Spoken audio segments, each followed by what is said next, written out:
Oh, hello, everyone. My name is Kenzie J, and I'm here with iHeart Radio. And I'm thrilled to announce a very special guest with us today. We have Michael Presley, the talented songwriter, storyteller, performer. And we're going to be talking about his reflection tour that he is coming to the Seawall, New Jersey for here at the Playhouse at WTHS. That's correct. Right, September 27th. And Michael, actually, before we get started, I want to play a little game with you, right? Okay. The last time you were here, you asked me for a Coke, a diet Coke. No. No? What Regular was it? Coke. A regular Coke. Oh, okay. Okay. Today I brought you a Diet Coke and a Coca-Cola. I think I'm going to grab it for you. That looks like a Coke Zero. Oh, Coke Zero? Well, I failed. Okay. I That's failed, all right. Michael. Last time you was here, I thought you asked for a Diet Coke and a Coke Zero, and I No. wanted to play a game with you to see if you could tell the difference between these two. But Oh. but you're not familiar with the Cokes, are you? Well, no, Diet but and I the Coke know Zero? what tastes like diet. We're gonna play the game anyway. Okay? Yeah, let's play the Okay. game. Listen, I'm all for games. I love to party. So I had to put it here. All right. You're gonna close your eyes. Okay.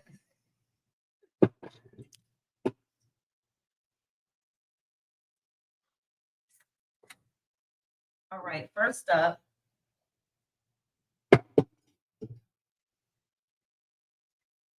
Give you a chance first, okay? So you don't have to guess Okay. yet. Here you are. Yeah, and you can look now. You're not gonna see it.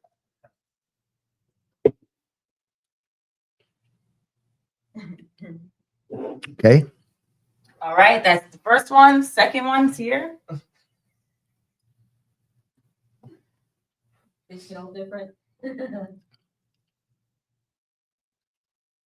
Michael Presley is going to tell me the difference between a Diet Coke and a Coke Zero.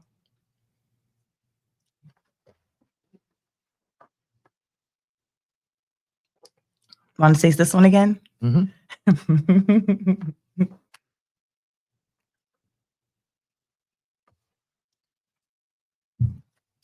This is the Diet Coke. And this is the Zero. Are you sure? Mhm. Is that your final answer? I think that's my final answer. Correct. You are correct, Mr. Presley. Now, you probably want to know why I say that. More like The Zero tastes like Diet Coke subdued. The Diet Coke tastes like Diet Coke. And I think it's because they use a different kind of sweetener in the Zero Coke than they do in the Diet Coke. Yeah. Both have caffeine. Both have caffeine. All right. Well, Wait, Zero, I think the Zero doesn't have any caffeine in it, does it? I was hoping it did. I was trying to get you fired up. Listen, I'm always fired up. I wake up at night I wake up in the morning fired up and I go to sleep at night still fired up. So we just got through driving coast to coast just about, in a week. Yeah, tell me a little about that. Well, You just got back from we drove from here to Nashville. Well, not actually from here, from Wheeling, West Virginia, and to Nashville, and then we went from Nashville to Texas to Arizona, and Arizona to Vegas. Wow. Did 2 huge YouTube interviews there, one for the veterans radio station out there in their Facebook program, and the other one was for a lady that interviews a lot of people in Vegas, Ninon Live Las Vegas. And she's also got Ninon Speaks too, I think is another YouTube. Oh, wow. And this is all for the Reflections tour? All for the Reflections tour. Yeah, she's been following it, and we needed to go back there and give her a big update on the album and on the concert tour and on the book and, and all that kind of good jazz. So Nice. she was all excited about that. And then we drove from there coming back, and we hit Benton, Arkansas.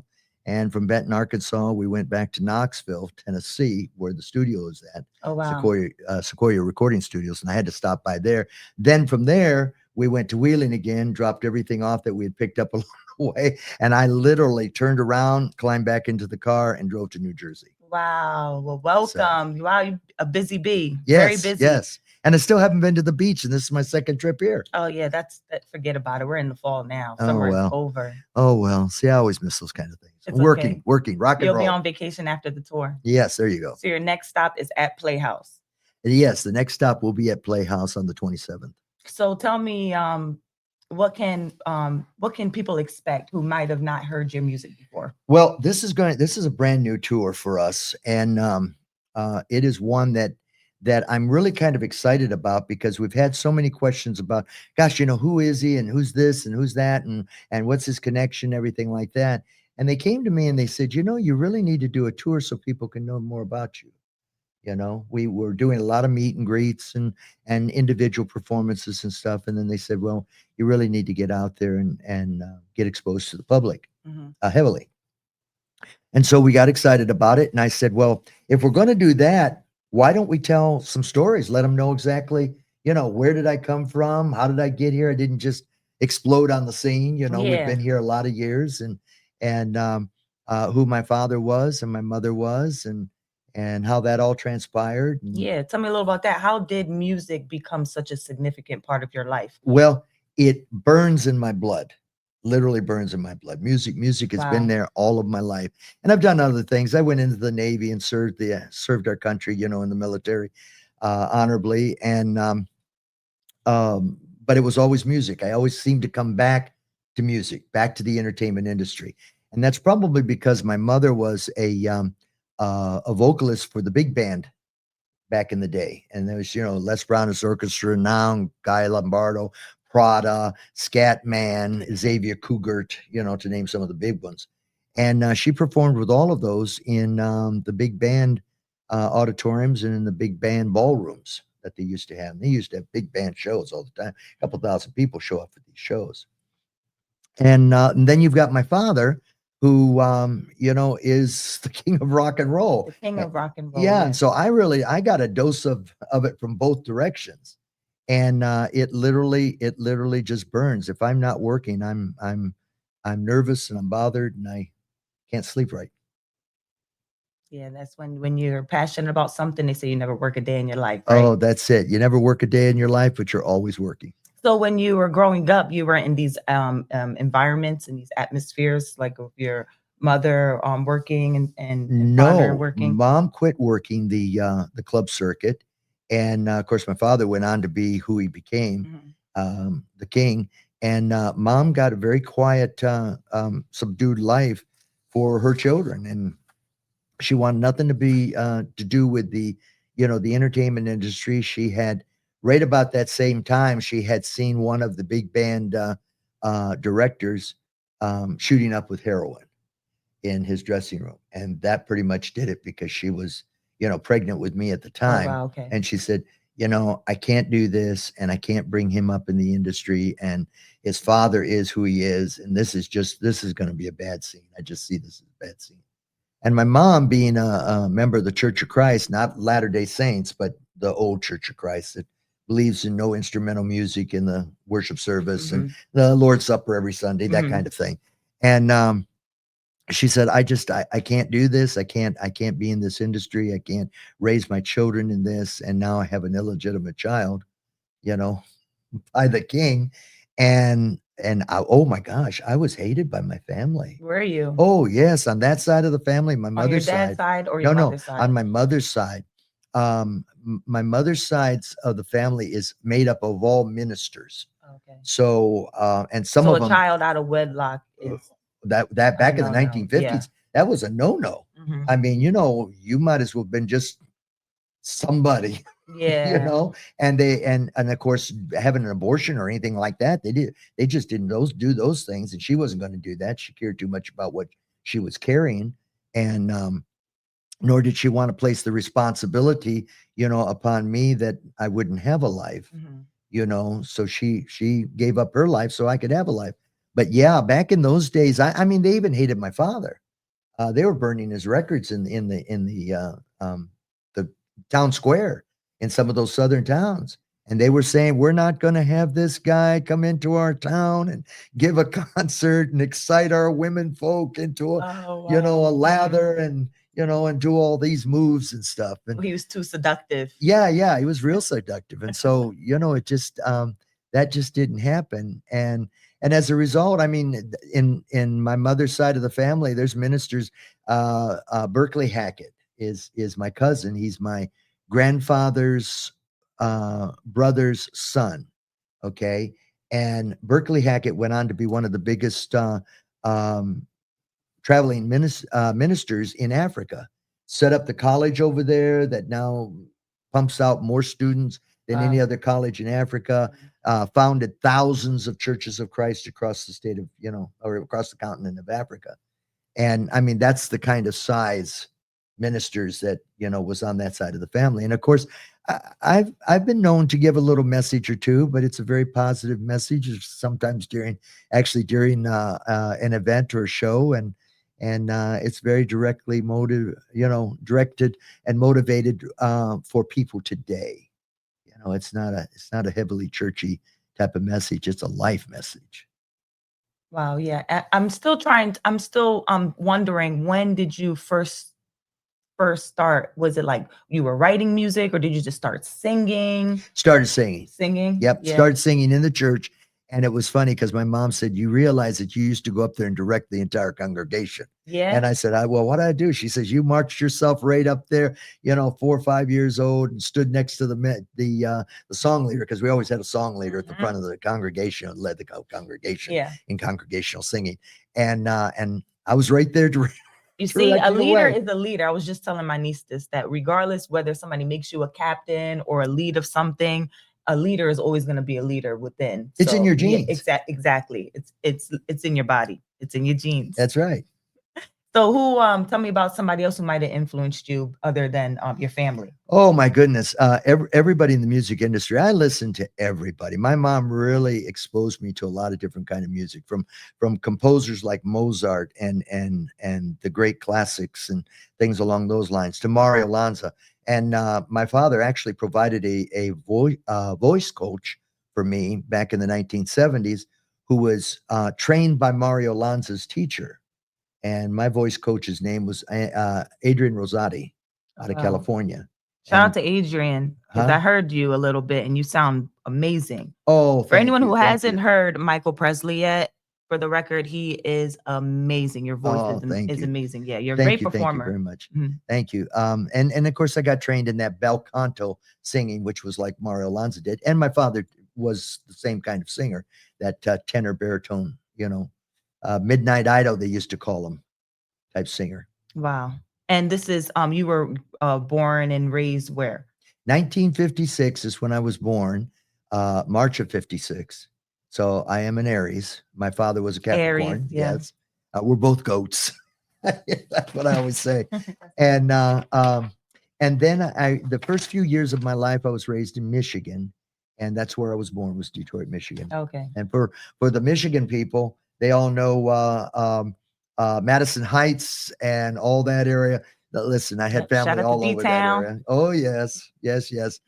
And then my mom moved out to Southern California, and I asked her, I says, "Why did you end up in Southern California?" And she said, "Son, I ran out of real estate to run to." And she was literally running from my father. She was just from my father and from my grandparents, because my grandparents were chasing after her too. Really? And yeah, they wanted to stay on top of her. Why? And, because of you? Because of children? Because of me and the other children she had, which were their favorites. I was not a favorite, because for all intents and purposes, their daughter, a daughter of the church, had laid down in the courtyard with the son of the devil, and and produced this abomination. And so I don't know. I just kind of always had to deal with that, all through my life.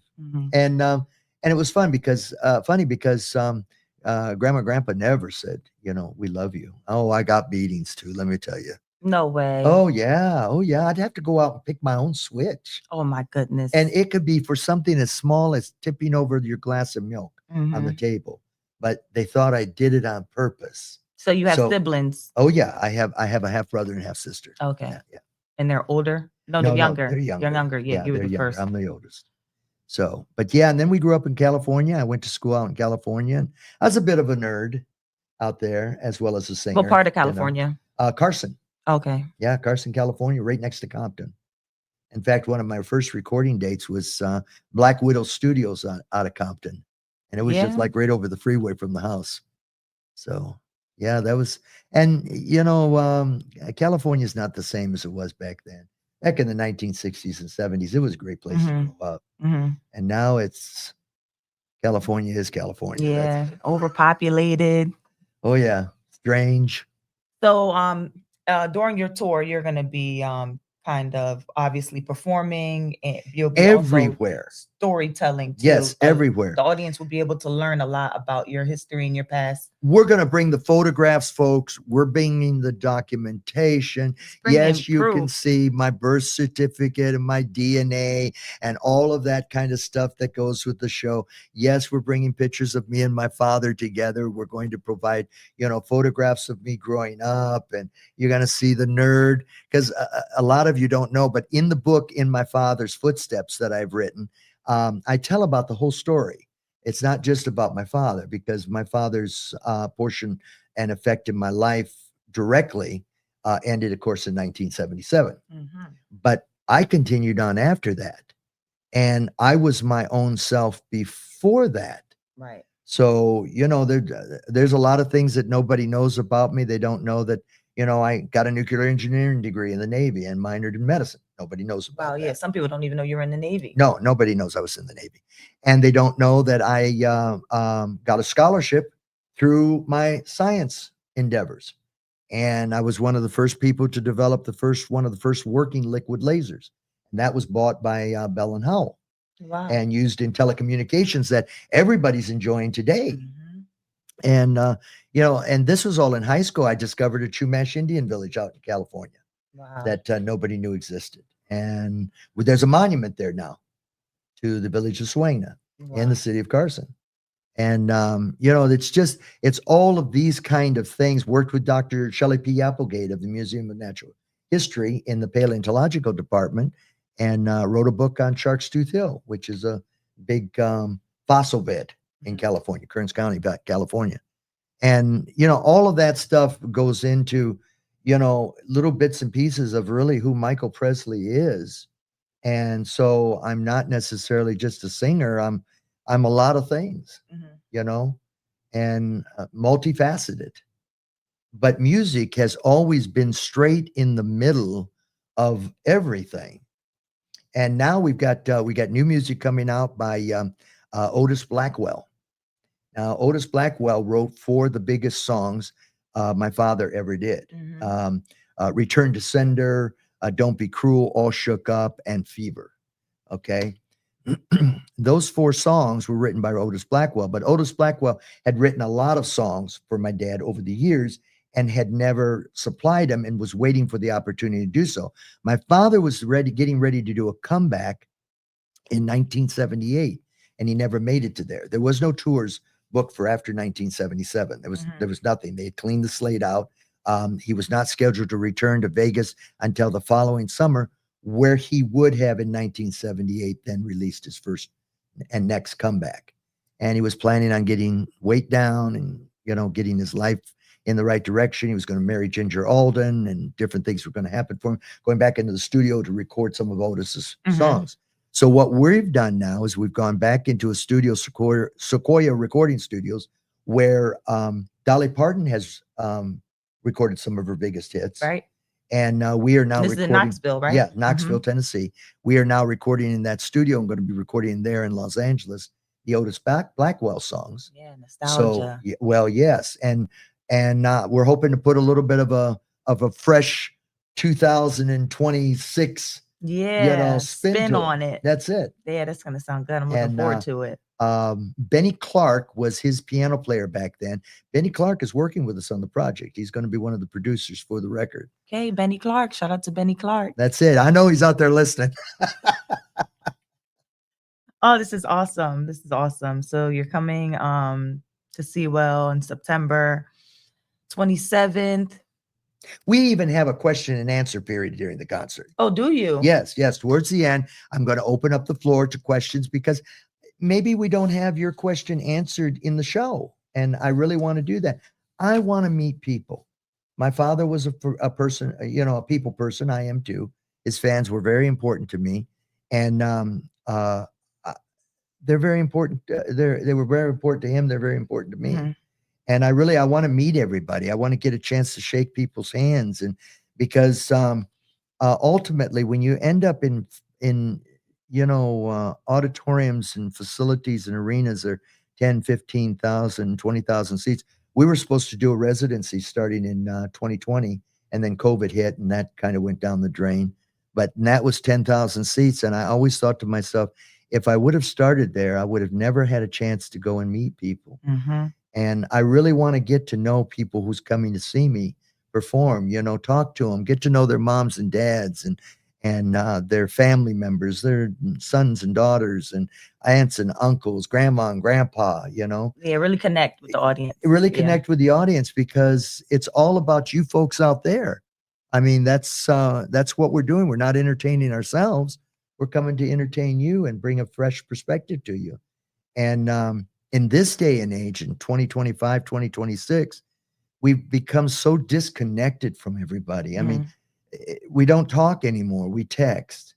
And you could see a couple, I've had children in the backseat of the car laughing and giggling, and they were laughing and giggling because they were having a conversation texting. They're not saying a word. Wow. And then you ask them, well, what are you laughing about? Oh, nothing. I'm just having a conversation with Joshua, or I'm Sitting having right a next conversation to with him, Rachel. Yeah, and they're sitting right there in the back seat. I'm going, okay, so this is where we are now.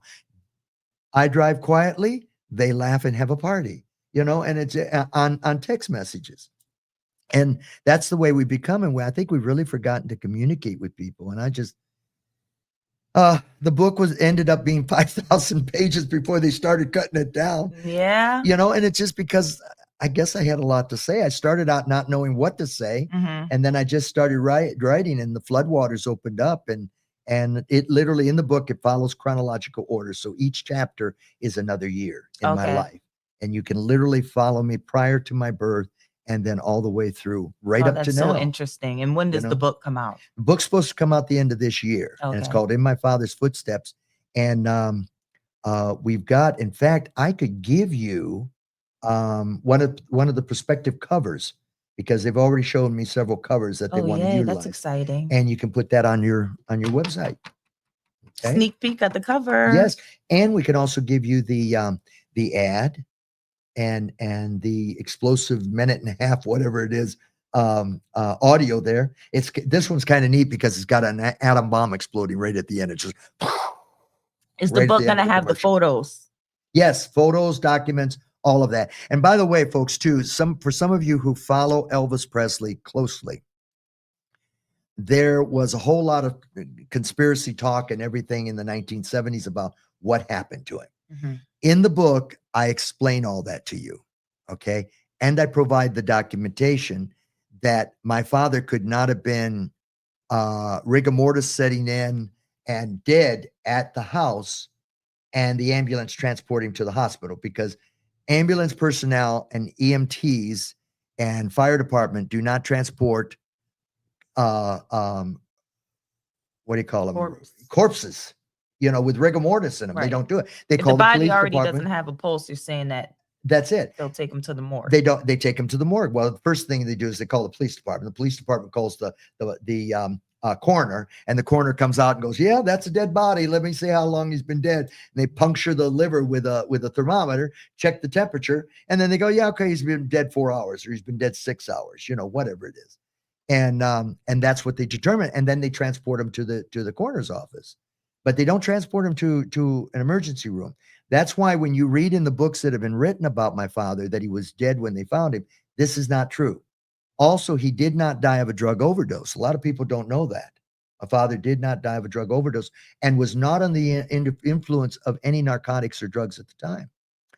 In addition to that, he didn't die on the toilet. A lot of people think he died on the toilet with his pants around his ankles and just fell off the toilet. That didn't happen, folks. This is all material that is great to sell newspapers and TV programs and stuff like that, but it just didn't happen that way. And just like it's crazy to think that my father only had one child, Lisa Marie, the greatest panty dropper in the whole world. Come on. The one kid out of all those years, all the girlfriends, all the crazy women following him and crawling into the Mhm. hotel rooms and all that kind of stuff. And you're going to tell me you only have one child.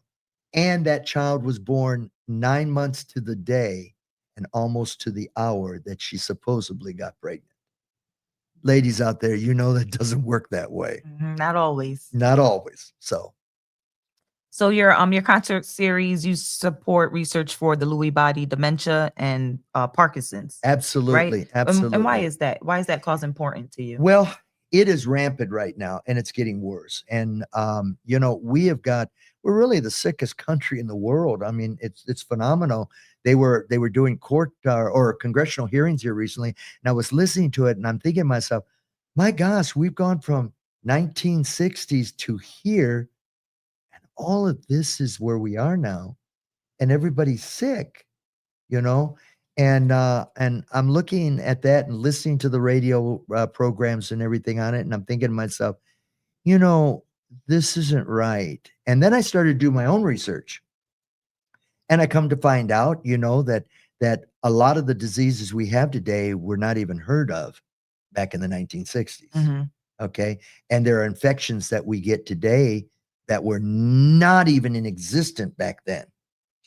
And then when you start thinking about all the stuff the government's done,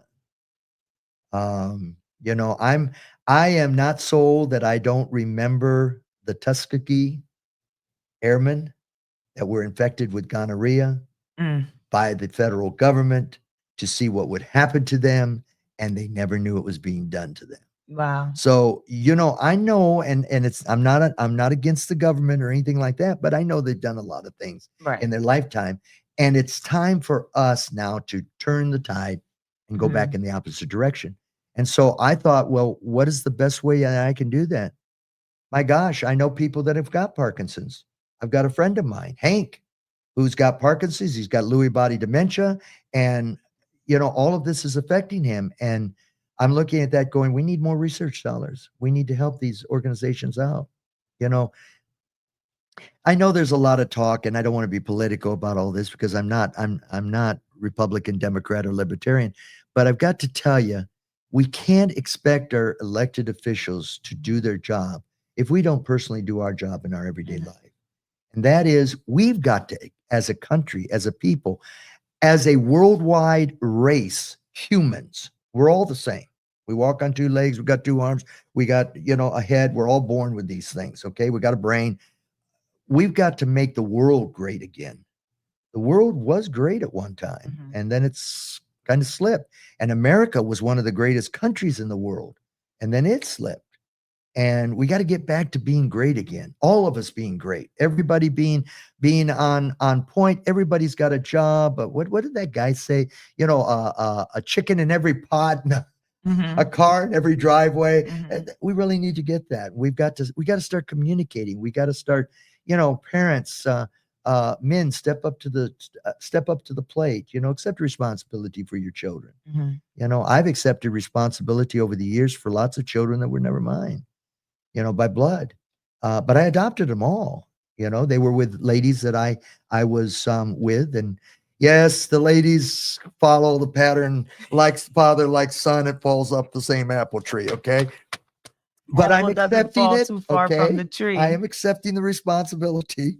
But yeah, we've got to take care of our children, and we need to be responsible to one another too. Yeah, You a know, lot of people will respect that, using your platform to kind of like make your message more meaningful beyond just your story and beyond just entertainment. You're doing it for a cause, so I I respect love that. people. Mhm. I love the world. I really do. I have no hatred for anybody. And I just want to see all of us prosper. I want to see smiles on everybody's faces that night. Every time I finish a song, I want to see people smiling because it's going to make me cry. I'm going to start crying right now. I cry very easily. Yeah. Yes, oh yes, I So what cry do you very want? What do you easily. want your audience to leave thinking and feeling? I want you to feel like, wow, I came there, I learned a lot, and I made a friend, and I'm going away feeling like I spent the best couple of hours I could have spent today.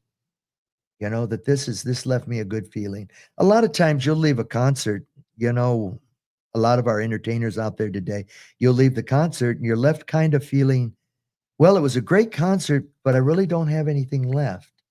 There's still that void. There's a hole Yeah. there. He sounded great. They were on time, or she sounded great. The show was great, did a lot of the hits and, all that kind of stuff. But it just, it left you wanting something, but you didn't know what it was. And I would hope that maybe, my audience will find what they've been looking for during the show. Mhm. My father's music touched everybody. And it touched them because it touched them where they lived, where they were living. Songs like Lord, You Gave Me a Mountain, My Boy, Bitter They Are, the Harder They Fall. These kind of songs really, it reached in. And I actually had somebody tell me, that song that you sang really touched me. I was that man. I was that person in that song. And I can't believe I still have the pain that I have about what went down during that Wow. time period. Yeah, that's And I music. looked at him, I said, "Well, I'm sorry I made you hurt." And he says, "No, no, no, no, no, Yeah. because you made me happy again because Yeah. I'm in a good You place made him now." feel. Mhm. Exactly. Exactly. We don't feel anymore, Yeah. you know? And by the way, folks, her daddy's got a great restaurant. I'm going to tell you that right now. I'm going to tell you that right now. And she's one of the best at iHeartRadio right here. She's our go-to lady. Thank And you. she sent us over there to your daddy's restaurant. I hope he's listening Yeah, right we now. we're both a seed from goats. Yeah. Yes, Oh, yes, you're a goat too? yes. Oh, A good, good, seed good, good. from a goat. My See, father's a oh, goat. Yeah, okay, yeah, good, yeah. good, good, good, My good. father's the greatest of all time. He really is. Behind the stove, he's the greatest chef. A great man. He's the executive chef at Doc's Oyster House for over 25 years. And thank you for shouting him out. Yeah. Michael had the pleasure of dining over there, right? The last time you were in Yes. town, and it is phenomenal. So if W- you're in New We're Jersey, wanting to go Atlantic back City, yes, before maybe I'm done here. tonight. Yeah, maybe tonight or the end of the weekend or first part of this coming week. Yeah. Because we got to come back for JoJo's show too. Oh yes, Yeah, absolutely. yeah, Yep. for Mhm. JoJo. But Yes, you yeah, can see Michael Presley on the I'm really JoJo and excited Scotty about Morning this. Show. I'm excited about you guys. In Yeah. fact, I almost hit the iHeart radio station in Las Vegas. But the next time we go, I think I'm going to tell you, give them a call and say, "Hey, by the way, Yes. open up the doors. Michael Presley's Yep. banging on Yep. the front door." Open it. Open up. He's coming in. He's coming in. So, my friends, if you're looking forward to seeing Michael Presley in Sewell, New Jersey, he'll be at the Playhouse at WTHS on September 27th. And you can get tickets. You can even enter to win tickets to his show on 100.7 WZXL.com and 96.1 WTTH.com.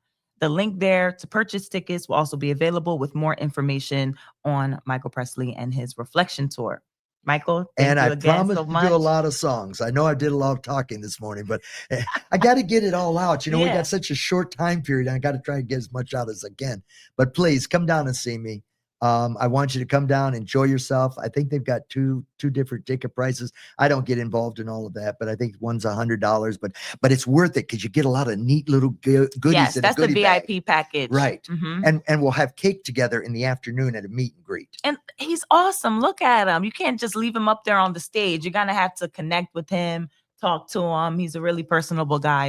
It's gonna be amazing. It's gonna be great. And I promise you, I will come down into the audience too. I know some people had text on a couple of our platforms that said, "Are you going to come into the audience?" Yes, yes, we will come into the audience. I really want to connect with all of you. I want to get to know you because as this Reflections tour grows, and we get larger, because we're planning a 32-piece orchestra on stage, not for this show, but in upcoming shows, Mhm. and it's going to be quite Wow. huge. And and then these things just seem to grow out. Video boards come in and more stuff comes in. And before Mhm. too long, you've got explosions and all this Yeah, kind more of stuff. ideas and Yeah, different elements. exactly. It only grows. It's only Exactly. up from here. And for those of you that want to party, I got beach balls. Woo! With- That's me. I love a good party. I love a good beach ball in the crowd. And we did sign the beach balls, by the way, too. So we'll be kicking those out in the audience and having fun. I'm just excited. I'm thrilled to be doing this. And I know all of you have done your math, so you know how old I am because I was born in 1956. And She's trying to figure it out. She's going, I'm counting, but I'm fake counting. I don't know. well, you all know how old I am. I'm not going to repeat my age. But 1956 was when I was born, March 27th, 1956 to be exact. You look great. Oh, You thank look you. great. Thank you. Look, the Thank you. baby blue. Can you guys see the boots, the shoes? You look amazing. Yeah, you look great. I feel good. And somebody asked me the other day, they said, well, why do you think you do? Well, I've got good genes. But the other thing is no drugs, no getting drunk, no cigarettes, never touched any of that stuff in my lifetime. Well, how do you have fun? No, I'm just kidding. I could listen, you can Just get into a kidding. lot of trouble and a lot of Say fun no.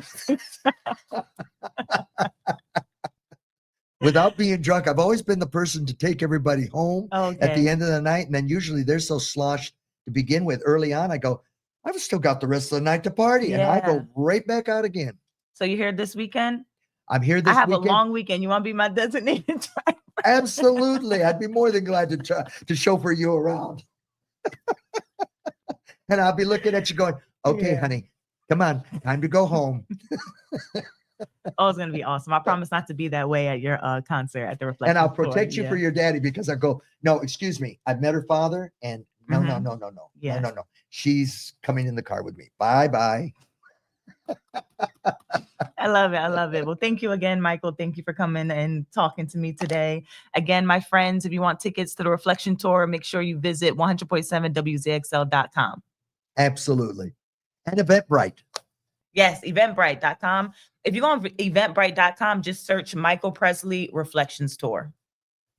Thank you so very Thank much you. for this Give me a morning. hug. Oh, yes, absolutely. Thank you, Michael. Oh. See y'all later.